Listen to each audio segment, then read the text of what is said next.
आज का बाइबल वचन भजन संहिता 93 का 2। हे यहोवा, तेरी राजगद्दी अनादि काल से स्थिर है, तू सर्वदा से है। हे अनंत और जीवित परमेश्वर, आज हम तेरे सामने वैसे ही आए हैं जैसे हम हैं, बिना किसी दिखावे के, बिना किसी नकाब के, अपने टूटे हुए दिल के साथ, अपनी थकी हुई आत्मा के साथ। प्रभु, तू वो राजा है जिसकी राजगद्दी कभी नहीं हिलती।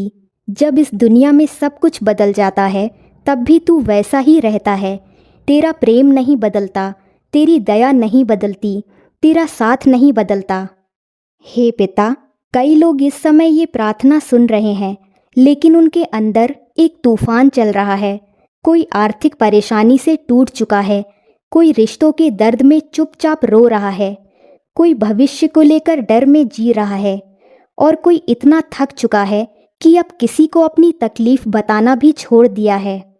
लेकिन प्रभु, आज तू उनके दिल तक पहुंच जा, उनकी आंखों के आंसू को देख ले, उनके अंदर की चुप चीख सुन ले। हे प्रभु यीशु, तूने पतरस को तब भी नहीं छोड़ा जब वो पानी में डूबने लगा था। जब उसने डर कर कहा, प्रभु मुझे बचा ले, तब तूने तुरंत अपना हाथ बढ़ाया। आज भी बहुत से लोग जीवन के समुद्र में डूबते हुए महसूस कर रहे हैं। डर उन्हें नीचे खींच रहा है, चिंता उन्हें तोड़ रही है, बीते हुए कल का दर्द उन्हें जीने नहीं दे रहा। लेकिन प्रभु, जैसे तूने पतरस का हाथ पकड़ा था, वैसे ही आज हर टूटे हुए इंसान का हाथ पकड़ ले। उन्हें ये एहसास दिला कि वे अकेले नहीं हैं। भले ही उनके साथ अभी कोई ना हो, लेकिन स्वर्ग का राजा उनके साथ खड़ा है। हे पिता, कभी कभी हम बाहर से ठीक दिखते हैं, लेकिन अंदर पूरी तरह बिखरे हुए होते हैं। हम मुस्कुराते हैं, लेकिन दिल में हजारों सवाल छिपे होते हैं। प्रभु, आखिर कब सब ठीक होगा? कब ये दर्द खत्म होगा?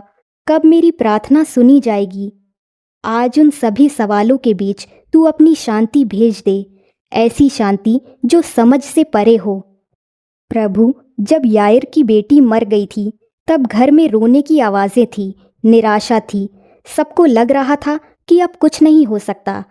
लेकिन तू उस घर में आया, और जहाँ लोगों ने अंत देख लिया था, वहाँ तूने जीवन लौटा दिया।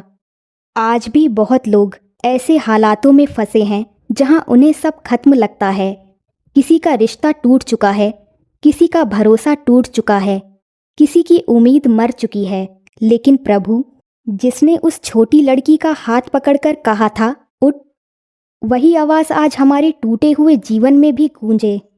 हमारे अंदर मरी हुई उम्मीदों को फिर से जगा दे, हमारे थके हुए दिलों में नई ताकत भर दे। हे यहोवा, उन लोगों को छू ले जो रातों को सो नहीं पाते, जो तकिए पर सिर रखते ही चिंता में खो जाते हैं, जो भविष्य के डर से अंदर ही अंदर कांपते हैं। आज उनकी बेचैन आत्मा को आराम दे, उनके मन में उम्मीद की एक नई रोशनी जला दे।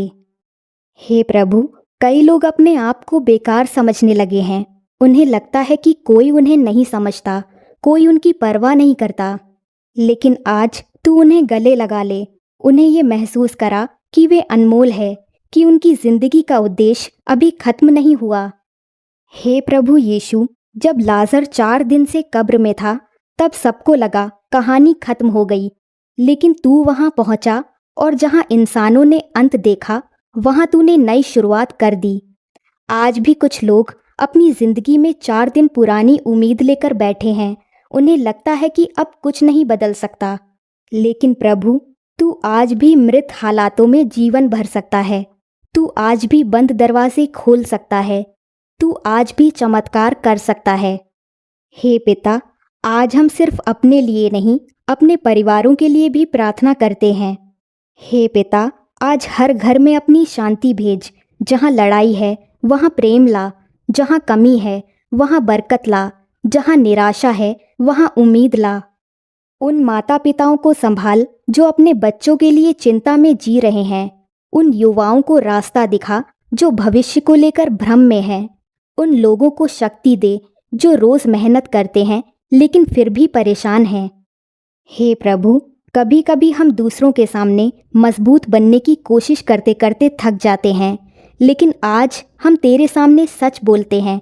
हमें तेरी ज़रूरत है, हमें तेरे सहारे की ज़रूरत है, तेरी आवाज़ की ज़रूरत है, तेरी उपस्थिति की ज़रूरत है। हे यहोवा, जैसे तूने जंगल में एलिया को संभाला था जब वो निराश होकर बैठ गया था, वैसे ही आज हर थके हुए इंसान को नई ताकत दे। जब एलिया को लगा कि अब सब खत्म हो गया, तब तूने उसे अकेला नहीं छोड़ा। तूने उसे भोजन दिया, आराम दिया और फिर से खड़ा किया। आज भी किसी का दिल पूरी तरह थक चुका है, उसे फिर से खड़ा कर दे प्रभु। उसकी बुझी हुई आशा को फिर से जला दे। हे पिता, हमें ऐसी आंखें दे जो हालातों से ज़्यादा तुझे देखे, ऐसा विश्वास दे जो तूफानों में भी डगमगाए नहीं। और जब हम कमज़ोर पड़ें तब हमें याद दिलाना कि तेरी राजगद्दी अभी भी स्थिर है। तू अभी भी हमारे साथ है, तू अभी भी रास्ता बना रहा है। हे प्रभु, आज इस प्रार्थना को सुनने वाले हर व्यक्ति को अपनी उपस्थिति महसूस करा। उनके दिल को छू ले, उनके आंसू पोंछ दे, उनके डर को शांति में बदल दे। और आने वाले दिनों में जब वे पीछे मुड़कर देखें तो कह सकें, हाँ, परमेश्वर ने मुझे उस अंधेरे समय में भी संभाल लिया था। हे राजा, हम तुझे धन्यवाद देते हैं क्योंकि तू कभी नहीं हारता। तेरी योजनाएं हमेशा अच्छी हैं, तेरा समय हमेशा सही है। आज हम अपना दर्द, अपना डर, अपनी चिंता सब कुछ तेरे चरणों में रख देते हैं, क्योंकि तू ही हमारा स्थिर राजा है, तू ही हमारा सहारा है, तू ही हमारी शांति है। प्रभु यीशु के अनमोल नाम में, आमीन।